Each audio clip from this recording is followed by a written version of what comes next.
This land is your land. This land is my land. From California, well, to the New York Island. From the redwood forest. 1, 2, 3, go ahead. Welcome to Markie's World, and I'm Markie Shinn, your host, and who we have here with us today is Tammy Lagett. Hi, my name is Tammy Lagett. Tammy is a great friend of mine. She's actually a relative. I shouldn't even have said friend. Thank you. Why would I even say something like that? She's actually a relative. So anyway, Tammy and I went through radiation together for cancer. And the reason why I brought Tammy on is because she has a story to tell about her breast cancer. This month is Breast Cancer Awareness. I do not know if this tape is going to be it's going to be played in the month of October because this is the end of October. It might be played in November or December, but it doesn't matter because breast cancer doesn't take a break. October, that's great that people are celebrating breast cancer in October, but we also get breast cancer in October, November, December, and on and on. I'm actually a survivor of breast cancer, but when I met Tammy, it was sarcoma of the arm, and I had my arm amputated, and Tammy just, me and Tammy, we was just all over the hospital, wasn't it? The good part about it is that we met at Christ Hospital, and so she said, you look like you some kin to me. Yeah. So we made each other our cousins. Right. And I would come in there every day, and I had a smile on my face, and they called me Sunshine. And no matter what I went through, I knew that I was going to make it through. That's how our personalities were so good, because the doctor said they didn't know how I was going to get through it, but she came in every day. I came in every day smiling. But that was my personality, and that was Tammy's personality. But Tammy went from person to person to person. Everybody in radiation, Tammy Knew my name. Yeah, Tammy went through everybody, and she talked to everybody. She made everybody feel good. And we had met so many wonderful people during radiation. It was like, I mean... We became family. Yeah, we sure did. We became family. When I walked in, they would be like, hi, Sunshine. It was like the glow and the smile on everybody's face. We supported each other. We told each other about how that it was going to be okay. You know, no matter what we was feeling in the inside, I knew that God was going to bring each and every one of us out. And as we finished, everybody that was there came out with a testimony. Me and Markie, we stayed as friends. No, we're not friends, we're cousins. We kept that bond because, you know, there was something special about her and there was something special about me. And she invited me over to her family house, and they all accepted me like I really was part of the family. Right, and you know what? Everybody said something is really different about her. There's something so special about her. Everybody just fell in love with you. And that's the God inside of me. Yeah, when I first found out that I had breast cancer, I had to call my sister because I was at the doctor's office. And I told her, and she was like, I'm on my way to see you, to get you. And I was like, no, I don't need you to come out here with me right now. So my niece kept on rubbing my back and saying it was going to be okay. So when I got home, I moved all those shoes out my closet. I pushed them back. And I got in my prayer closet, and it was between me and God and me. And I knew that He was going to give me a miracle because He said by His stripes that I am healed. So I took God by His word, and I trusted Him, even though there were some days that my inside was trying to overtake my outside. My spiritual man was stronger than what was going on inside of me. Mm-hmm, mm-hmm. Yeah, and see, that's what you had, and that's what That's the only way that you're going to get through anything is through faith. And you have to have faith in God. That's what happens. It's not what you go through, it's how you go through it. Because if you don't, without that faith, how are you going to even accomplish what you're trying to do? Because it's like you sing the song about how God healed thee, but when you attack with something, like Markie said, that's when that faith comes. Are you just singing a song, or are you believing that I'm the one that healed thee? And when the doubt, sometimes people tend to want to let that fear come in about what if it come back, and what if it come back. I chose not to let that fear come in. If what if it come back, I chose to believe God's word, that when he said by his stripes I am healed. And I also know that what if is not in the Bible. So I trust God through all the way. And not only that, I had support. I had support from her. I had support from her family.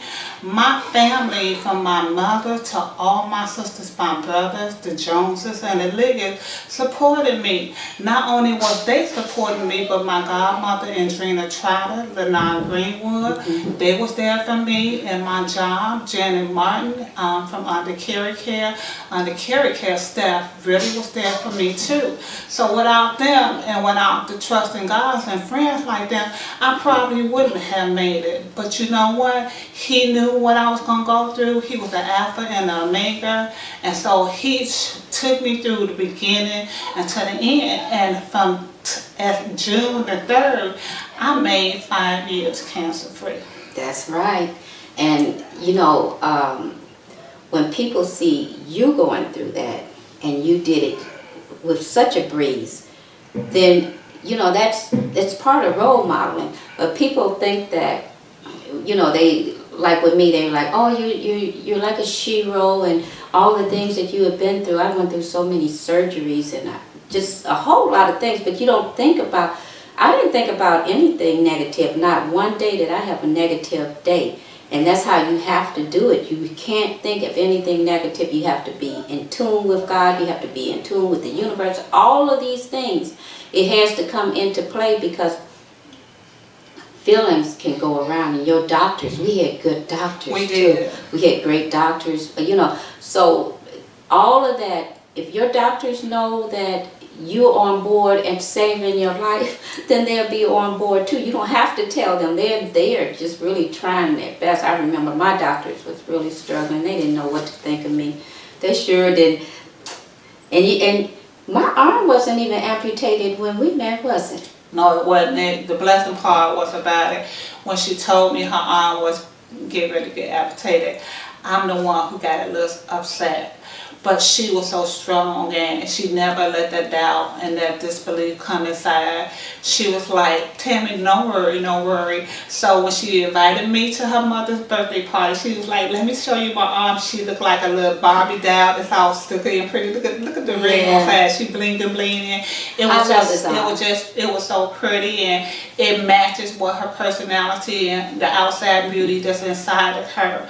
And like she just said to people, when people tell you, the doctors tell you that you have any kind of cancer, the thing is you have to ball up that survival fist and not give in to it. You know, my godmother always told me, when circumstances come your way, you have to know how to control and not let the circumstances come your way. You know, I'm not going to sit here and say that sometimes I did not break, because I did. I was only human. But I trusted and I believe God. And I'm not going to say that it always have been easy, because it haven't. It been sometimes that, you know, I couldn't walk the way I wanted to walk because of the medication that I'm on, or I would get a real fatigue, tired. And sometimes when I would... Are we talking about tamoxifen? We're talking about tamoxifen. Oh my God. And so when I was on that. When I would get around people sometimes, you know, it would be that guilt and shame sometimes about, what did I do wrong to deserve this? And I would feel like that the world was looking at me in a different way, but that was what the doubt and the fear that was trying to come inside That was me. negativity. And that was the negativity. And you know what? And you know where you were picking it up from? The people around you. That's where you were getting it from. Some people will pretend that they're all there for you, but in the back of their mind, it's negativity. So you just have to always override everything that these people say and do. You just have to be you, who you are. It's sort of like put yourself in a glass cage or something, and do not let all that negativity penetrate you, because sometimes you will have that kind of feeling. And I was like, I don't get upset with myself. I really get kind of like, what is wrong with some of these people? Because you know it has nothing to do with what happened. Like somebody, what did you do? It's so many reasons why a person get cancer. And it was a testimony for me. It was a testimony for her, that we can sit here to this day and just say, we did survive. No matter what the obstacles came our way, we were strong enough to survive. I don't know what tomorrow gonna bring, and I don't know what today gonna bring, but all I know is we living for this moment. And to all those people who going through any kind of cancer, you just trust God and know God and believe God that He will bring you through. Colors. And by the way, to everybody that have breast cancer or any kind of cancer, happy birthday to you. Yeah, it is. It's always, you think that you can't get out of it, but you can. You can actually get out of it. There's always a light behind that darkness. And I'm not going to sit here, and she's not going to sit here and say that it was easy. No, it actually wasn't. It wasn't even easy on our family or anything. It wasn't easy at all. But they did come. Our families. Yeah, they were there. My sisters now. My one sister, Edra, she was there every day for the radiation. Donna was there all the time. And, when I first had my surgery, Donna patted my head so many times. And I was like, girl, she come in here and touch to see if I have a fever. Oh, and my arm blew up like a Polish sausage. Like you put a Polish sausage in a frying pan and it busts open. That's how my arm bust open. My sister was like, oh my God. She didn't know. She couldn't nobody look at that arm. It was just horrible. And not only that, remember the cancer grew with the radiation. Cancer grew. I literally, after my arm busted open, I was able to literally look at what cancer looked like. Did you? Yeah, I saw cancer. I actually felt it. Y'all talking about this ain't no braid, girl. Yeah, I actually felt it. I actually felt it. Every time I got ready to go back to the doctor's office, how they say come back in 10 days and let's see how this works. After I had surgery on my arm, come back in 10 days, the cancer had already came back. I did this so many times. I can't tell you how many biopsies and surgeries I had. I can't tell you because you won't even believe it. You won't even. It's a lot of them. And then I just said, well, I know that I have to get rid of the arm because this was a rare cancer, very rare cancer that only 1% of the people in the world get it.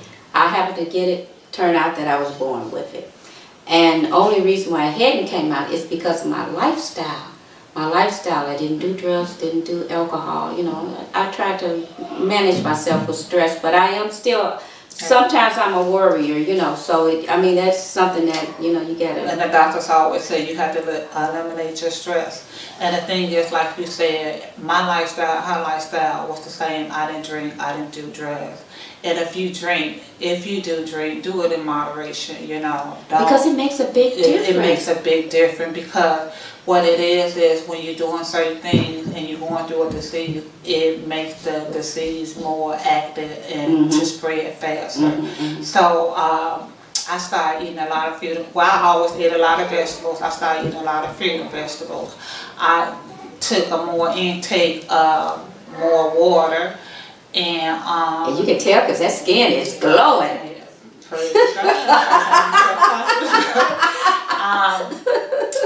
I I did stop with the sweets. Oh yeah. I did. Now sometimes I But that's I went like back. a drug. Boy, I went those back. sweets are like drugs. I went back stop to, but it's not like what it used to Yeah, be. it's Cause not it was like- like, cause I can, you know, it's like now my body is starting, cause cancer does thrive on sugar.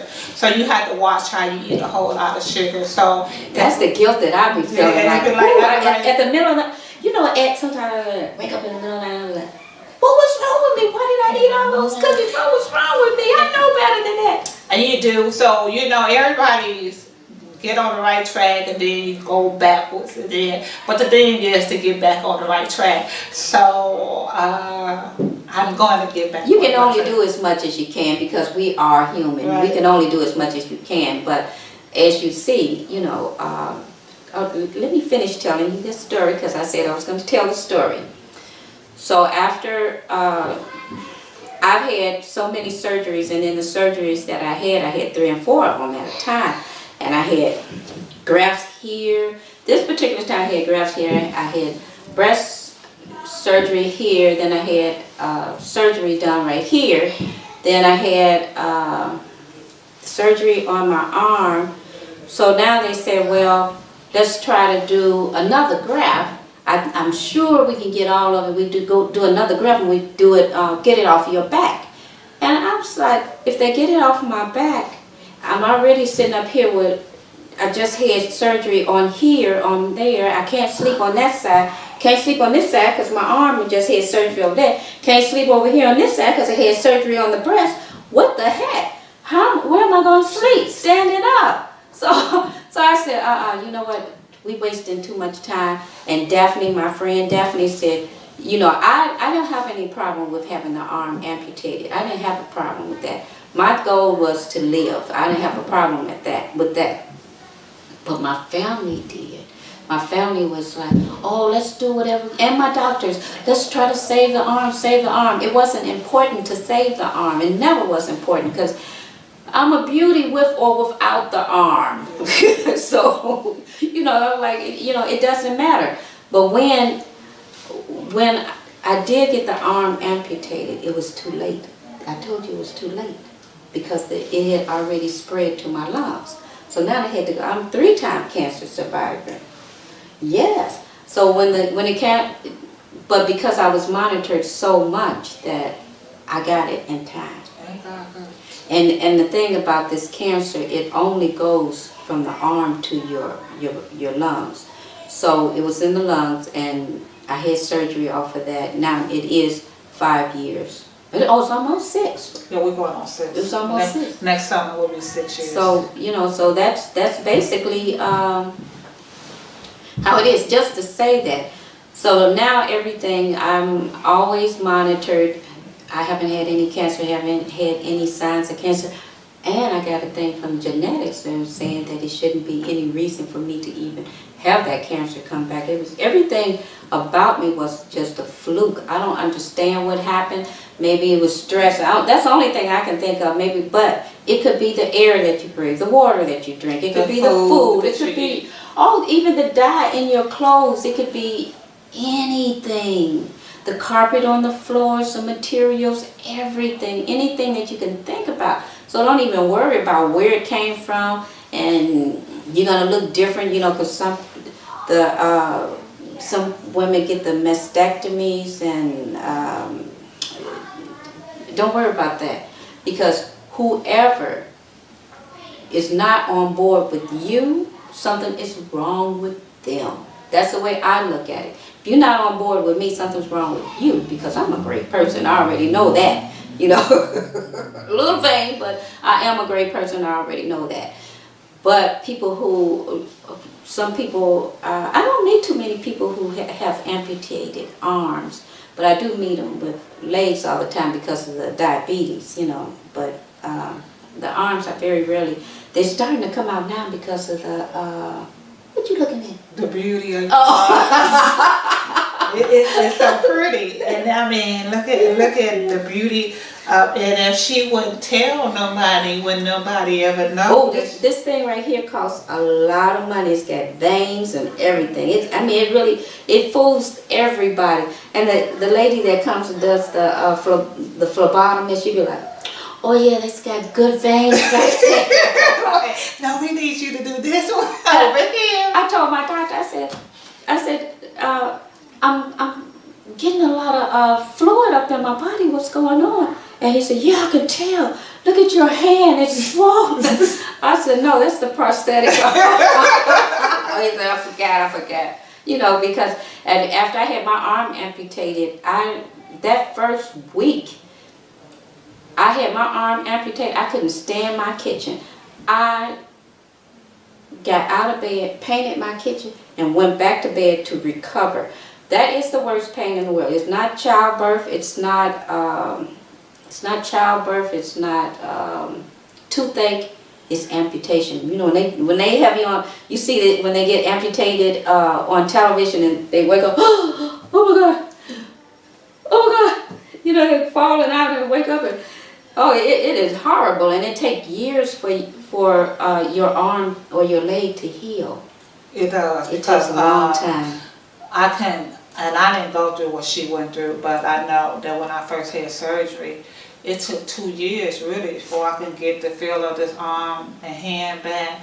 And if I would have just put like a plastic bag on my hand and with some grocery, and it could have been like about one thing in a little plastic bag, it would be like it hit every nerve that was in my body.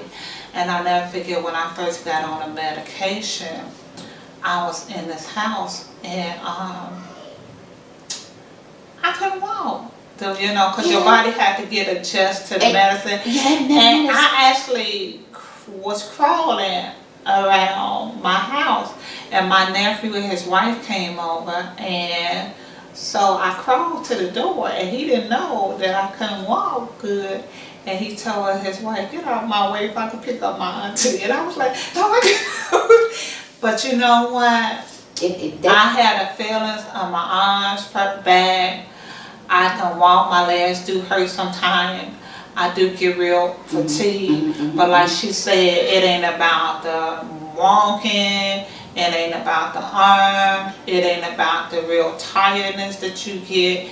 It's all about being blessed to be able to see another day. Yeah. And she went through quite a bit more than what I went through.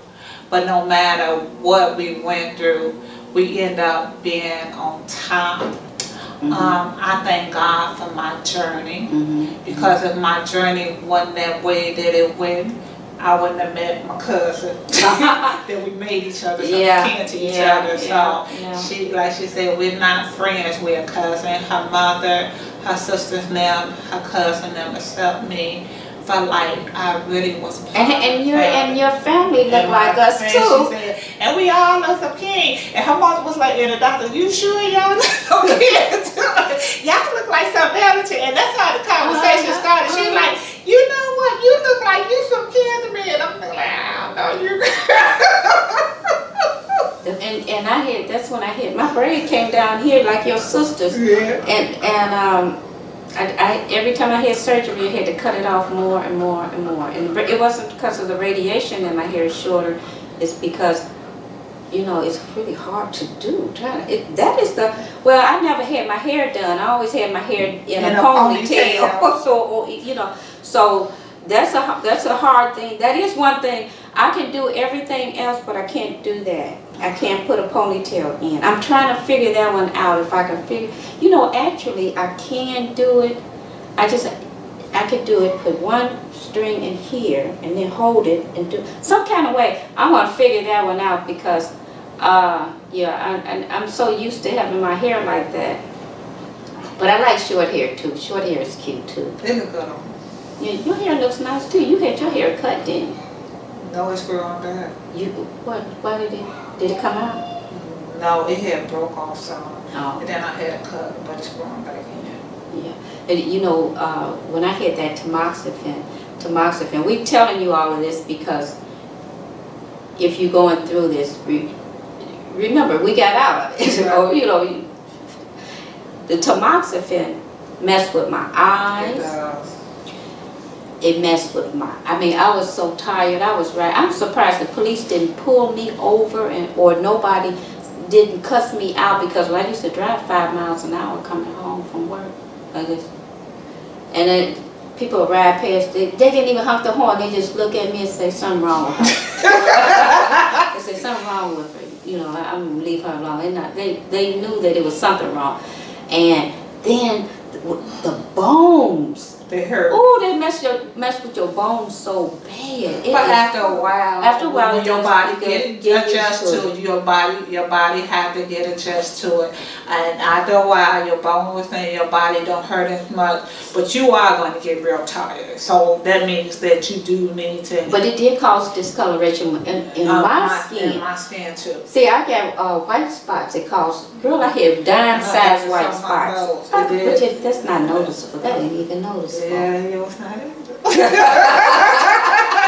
ain't even noticeable. But it was like, it caused, and my eye doctor then was amazed, because they was like, usually with tamoxifen, it messed up with your eyes. And, but my eyesight have improved. But I found when I got upset, that it took my blood pressure up. And I never forget, I went to the doctor so they could check my breast and stuff, and it was like, and I told the girl, my blood pressure up, I'm finna tell you before you even put that thing on, and she was like, Miss Lagett, I need for you to eliminate your stress. And because stress, people, bring up so much sickness and whatever you going through, and I know it's easy said than done, just let it go. But see, and that's what I always say. I know it is easier said than done, but actually it is easier said than done. When you start getting your mind in a certain frame of mind, you need to go to my my website, because it talks about laws of the universe and just a whole lot of different things and how to cope. That's one of the reasons why I became a life coach, but I was already a psychiatric nurse for a couple of decades, you know, so I did have the tools.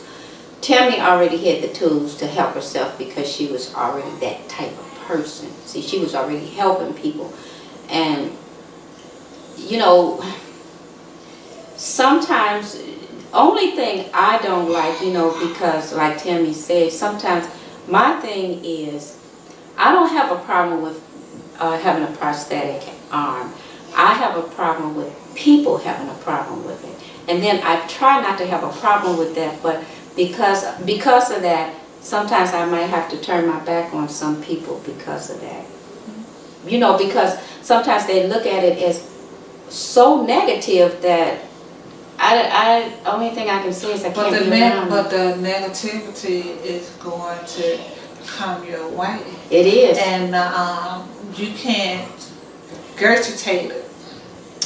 You have to not let it get into your system. And because if you allow, but that's why some people have to. If you allow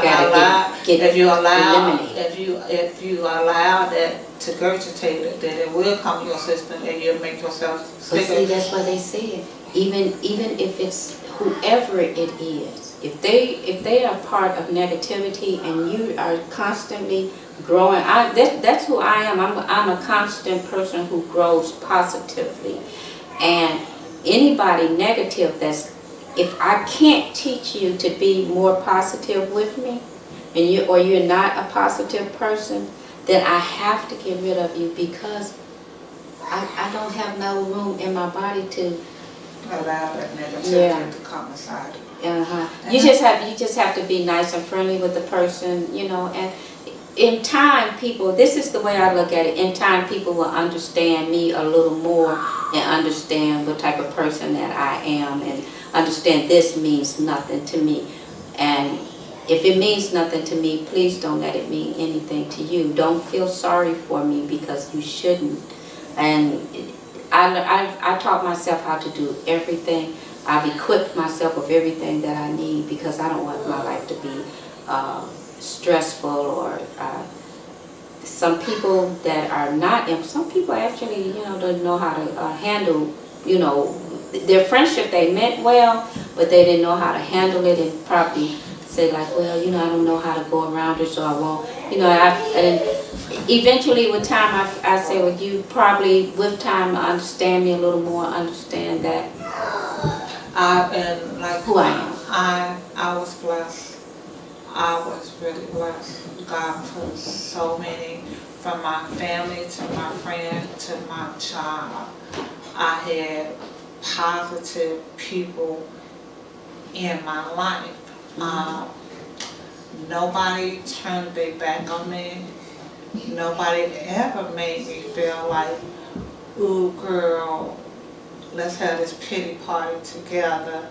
They was like, honey, we gonna move forward, and we not gonna even look back at the darkness. And for all those people who going through your darkness, that's a rainbow. It is. And it that actually rainbow is. is gonna shine if you just trust God and hold out. I love you, girl. I love you too. Yeah, that's it. That was great. Okay. This is so nice, but that was a nice show. That was. This land is your land.